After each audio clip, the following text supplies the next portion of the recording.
Hi everyone, and welcome back to Pause for Self-Care. If you're new here, a huge welcome to you too. Please do stick around and hit the subscribe button. I share a lot about mental health and I'd really love it if my channel grew. So please help me out by hitting the like button. Share the video if you find that somebody else might find it useful. And please drop a comment below as well. If you don't feel like commenting about the video, let me know where you're from. I'd love to get to know you too. So, on with the video for today. It's all about gaslighting yourself, as promised.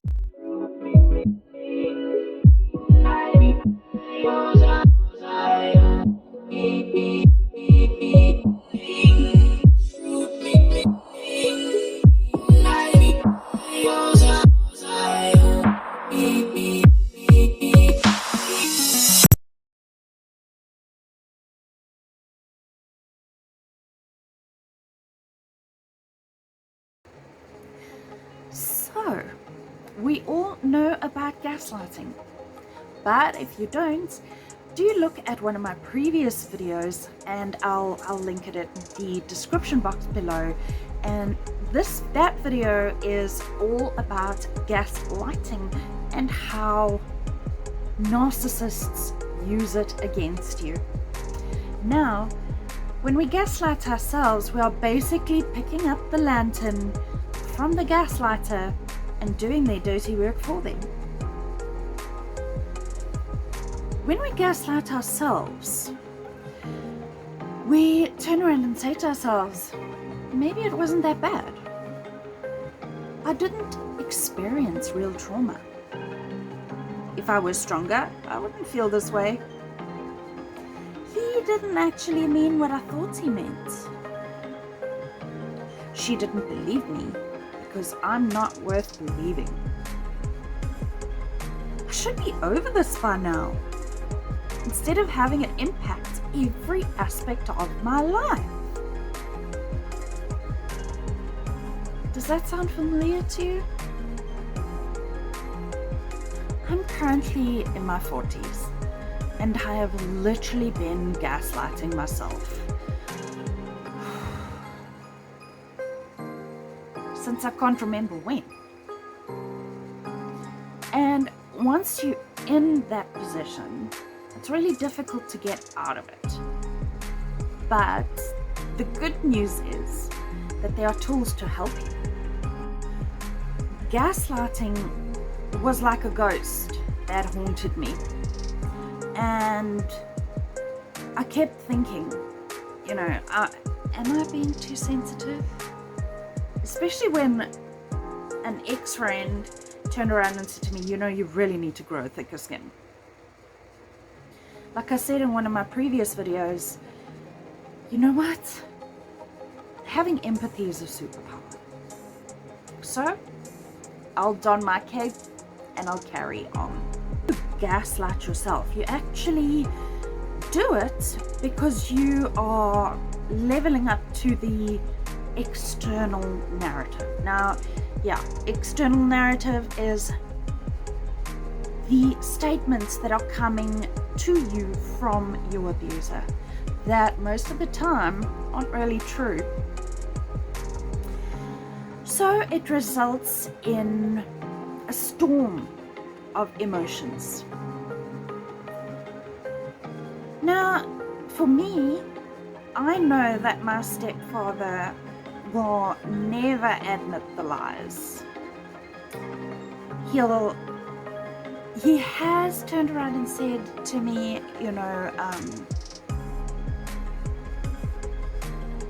he didn't believe he was a good father.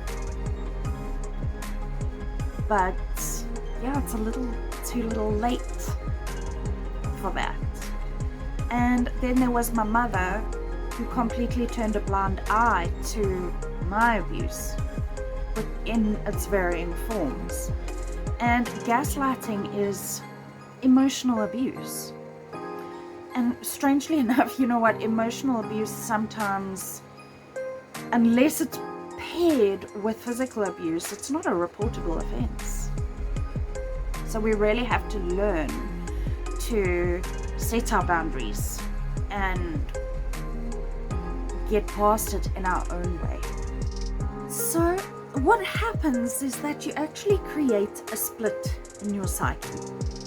There's the one part of your psyche that says, I didn't deserve this and I know what happened. And then there's the other part that says, you know, I know this happened and I've just got to get through it and survive. So essentially, while you're gaslighting yourself, you are still in survival mode.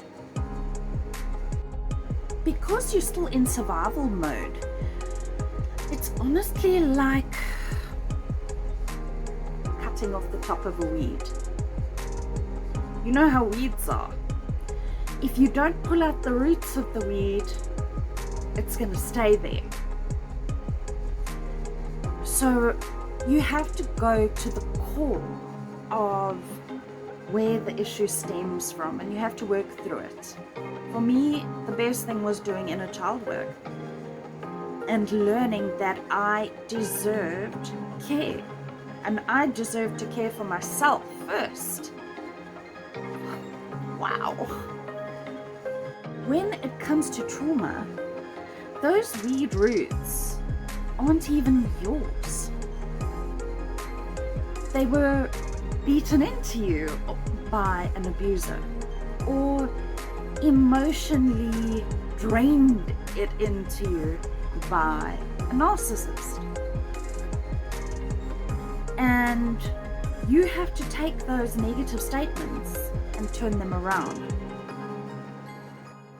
Now, if you can give yourself permission and have the compassion, the self-compassion, to dig deep into those feelings and work through them, you'll come out on the other side feeling like a different person.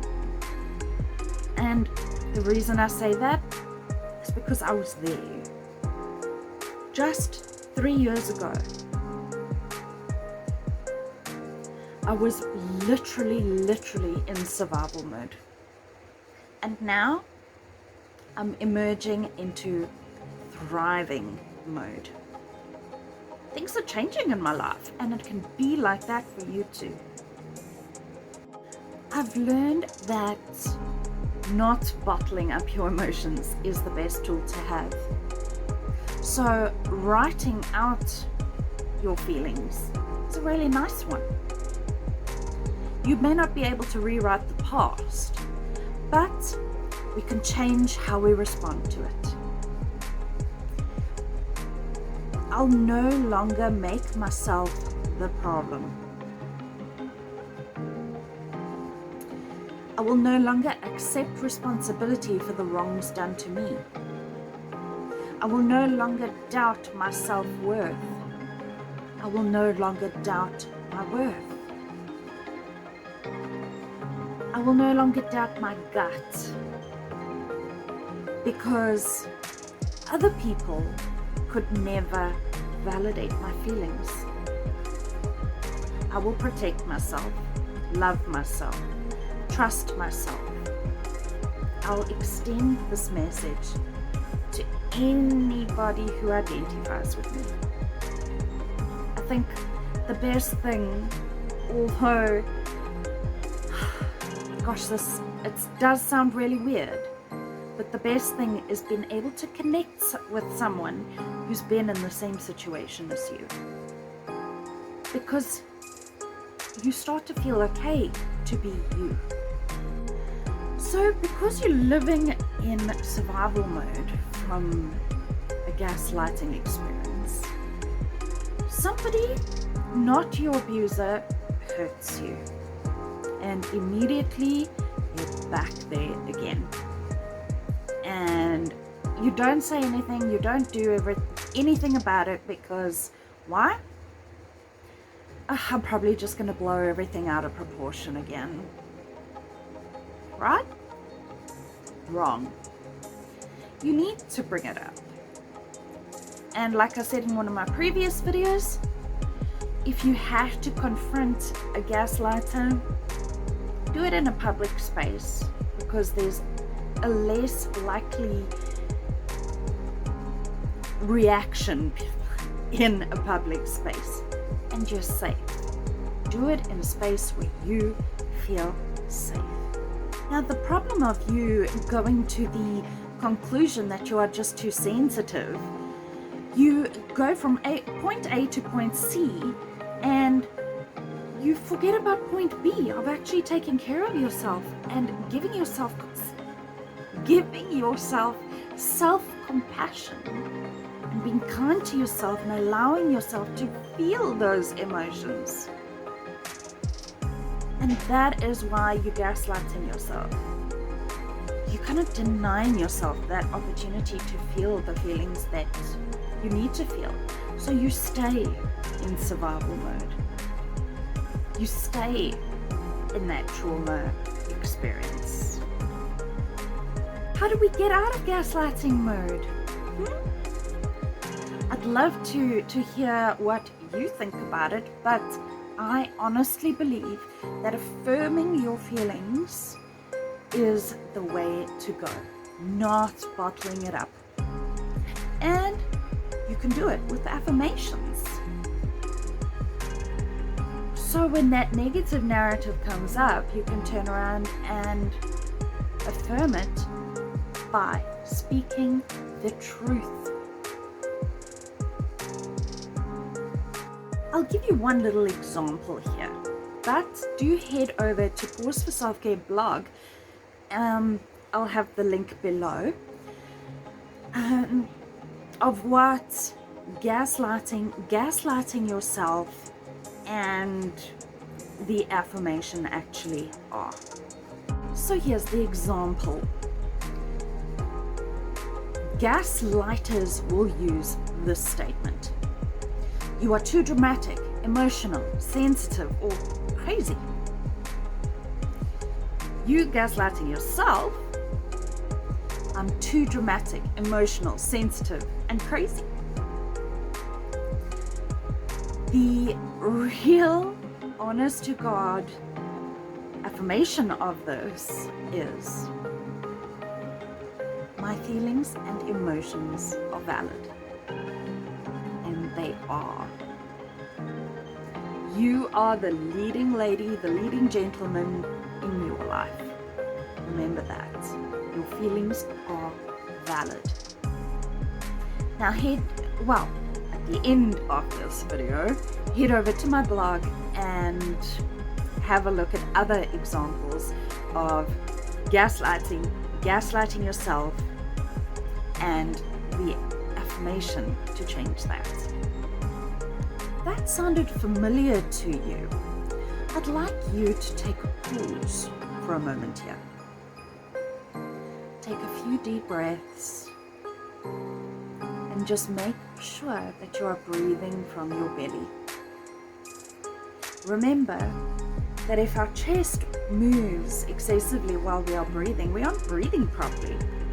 So take a nice deep breath.